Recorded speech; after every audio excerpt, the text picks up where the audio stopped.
So yeah, as long as you get down the course fast enough, that's pretty much the most important thing. And yeah, you see some different techniques out there, but it's amazing time to get to the end of a course. Everybody's pretty similar. Excellent stuff. We're going to wait for the results for the K2, but let's go on to the field for the C2. Again, 5 and 6. We've got 2 Canadians, but not only Canadians. We've got the Yelmenov brothers, 2 of 3, by the way. There's 3 brothers competing here from Kazakhstan. In your picture, probably the favourites from, if you look at the form anyway, from Russia, Alexei Korobashkov and Ilya Parushkin. They won the bronze in the London Olympics, so I guess they're the team to beat. But let's briefly, not to put you on the spot again, Sean, but the Canadians in lane number 5 and 6. Yeah, we got 2 good crews. Roland and Paul, they come from the same club, so I think they have that advantage of just a lot of time in the boat together. Gab and Ben, Gab used to paddle with Ben's older brother Andrew, and I think getting into this boat, there's going to be a lot of things that are similar, but a lot of things that are different, but those different things might be better. And will there be a certain friendly competitiveness? Will they push each other along? Or? Oh, yeah. No, I think they're going to be a great C2. Gab has obviously proved himself in this, and, Ben, from a young age, has always been a talented paddler.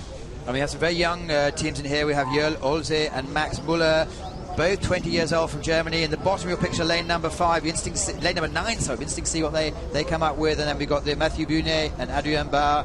Okay, Mathieu Bunet is born in 84, but Barr is only 22 years old in France.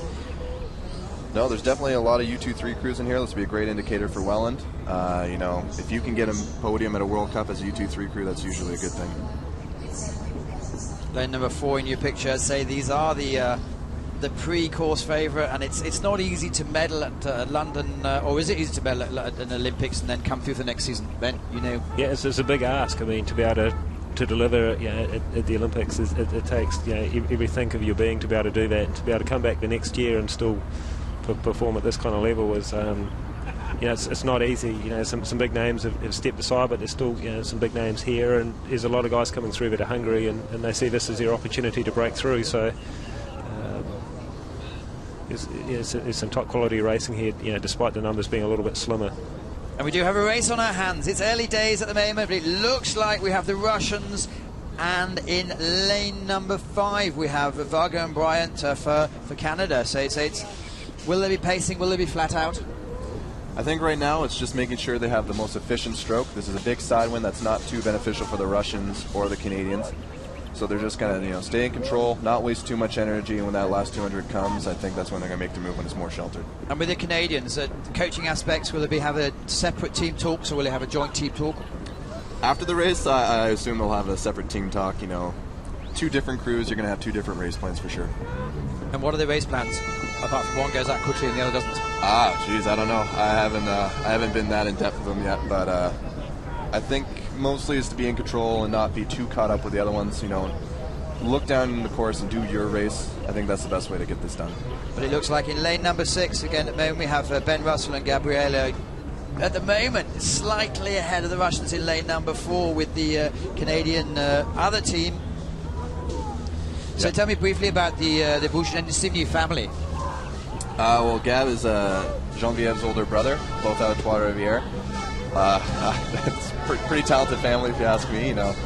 Last week, last World Cup, they both medaled, so that's always a good thing. I think the only other family that did that was the Wallace family. So, but we're coming up to the, as they say, the business end of the course. Yeah, no. As paddle rates, do they have definitely? How do they split it into thirds or quarters, or how do they split the race? And the race plan? Typically you can put it into quarters. It really comes down to each person. I've heard race plans where it's each 100, kind of just feel it out when, it's different for each person. 200 meters to go, and we still have a race on our hands. Yeah, at the moment, it's Canada ahead of Russia. With Poland coming through at the end, we have Thomas Katzo and Vincent Slomansky, 23, 21 years old, 3rd in Seg at World Cup, but pulling it away. It's going to be really close. Ben and Gab look really relaxed for that first half of the race, but Russia's putting it on right now. They're going to finish hard. They're closing a bit of a gap here. It looks like Russia, 80 meters to go. Canada at the moment, they're really pulling away, aren't they? They're going to take it. Great finish. Oh, bad stroke by Russia. That's going to cost it. they're going to keep it together, hopefully get that silver, but Canada really just took it home. 20 meters to go. Canada cross the line first. Great finish. Russia second. Unbelievable. I think Poland's going to take third. Or that was, yep, Poland. Very, very close. Ben, how much communication will they have in the race between each other? Or none? Yeah. About every once in a while you hear it up, and that's it. Yeah. Pretty much. If there's a call to be made, to lift it up, but hopefully by the time you get to this level, you spend enough time together to be able to read the situation and respond intuitively, as a team. Yeah. Typically, you do your talking during the training, and you kind of practice it over and over again. So when race day comes, you just get on the water and you do what you know. So far, you're trying to hog the medal table almost, you Canadians. I think we picked a good World Cup to come to. I think we just, we're coming out of this jet lag from coming over, and it's all clicking right now. So hopefully we don't get too excited, and we stay humble, and we just know what we got to do heading into Worlds. Ben, I know it's a long time, but you're heading to Rio? Hopefully. It's just taking one season at a time at the moment, and been taking one race at a time, one regatta at a time, and try not to look too far ahead. It's a daunting task if I look too far ahead, but I'd love to race in Rio. I think it would be amazing. And is there much strength in depth in New Zealand? Obviously, we all know about Tennille and Rachel in the K2s. They're coming through, and you have your new superstar in Lisa. But is there much strength in depth?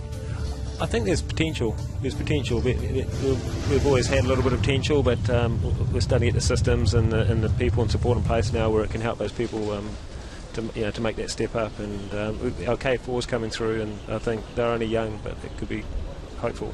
Canada, Russia, Poland is the results from the C2 1,000 meters final. With Canada 8th, so I guess they'll